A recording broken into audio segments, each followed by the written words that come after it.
जसा आपला किमान वेतनाचा कायदा आहे तसा शेतकऱ्याचा मिनिमम सपोर्ट प्राइस किमान हमी भावाचा कायदा आहे। शेतकऱ्याचं किमान वेतन कशावर आधारित आहे? त्याच्या शेतीमालाला काय भाव मिळतो।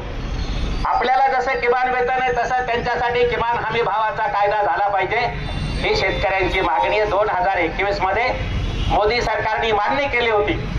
अजून तो कायदा केलेला नाहीये। या कायद्यासाठी शेतकरी लढतात आहे।